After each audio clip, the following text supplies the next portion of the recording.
I don't know if you guys have done a show on this before, but basically I'm curious about what you think about the opinion that a lot of people put out there.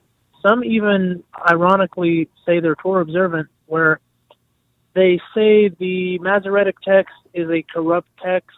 The Jewish not translators, but scribes, put anti-Messiah bias in it. And they say the Septuagint is the one that you need to use.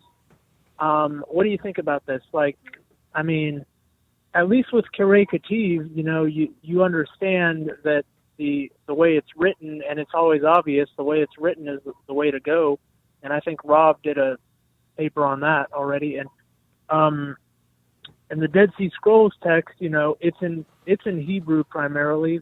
Those manuscripts. Oftentimes it's closer to the Septuagint reading, though, which really makes me curious what's going on there. And I mean, even if the Masoretic text is a somewhat corrupted text, I mean, there's so much to learn from it, and it is in the original language, which is obviously valuable. Okay, before we dive into this, there's a lot of terms that were used in this message that someone who's new or someone who's just kind of coming into to more scholarly things, they're going to be very confused. So let's just real quick, I'm going to give a brief overview of the terms that you're going to hear. And if you're not familiar with them, jot them down so you can continue to reference what in the world we're talking about. First of all, the Septuagint means 70, and this comes from a legend of the Greek scriptures. We'll talk a little bit about the history here in a second. There's a legend, whether or not it's true or not, it's who knows. And the legend is mixed between different writers, even first century. Basically, what is said is that Ptolemy was it Ptolemy? Yeah, Ptolemy. King the second, I think it was Ptolemy. King Ptolemy the second. Right. He commissioned 70 Jewish scribes to come who also spoke Greek. He was building up the Library of Alexandria. So the famous Library of Alexandria, the idea was to have world literature, like translations from all the different nations and all their best stuff. Right.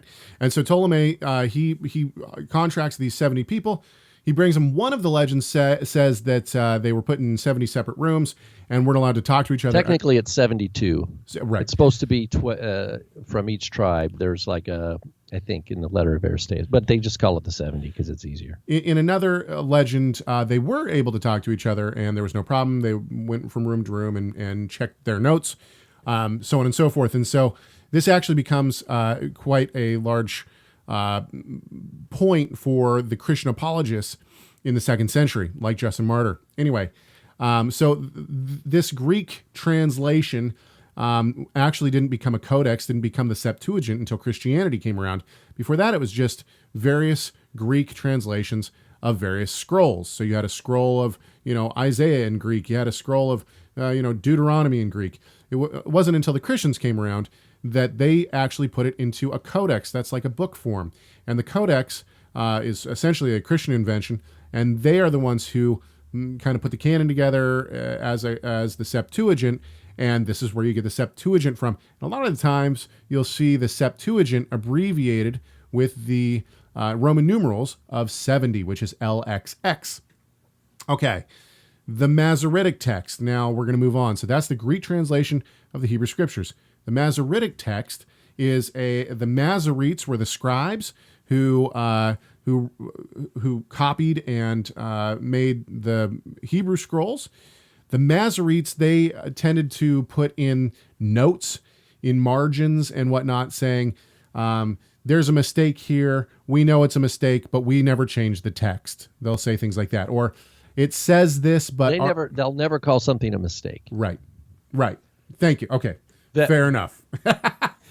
They'll just say read it different. They'll just say read it differently. Maybe a letter. They'll say don't change it. That's for sure. That you don't change it, but you might read it slightly differently than what's. And this is this, and then we also have this is what's called Kirei Ketiv.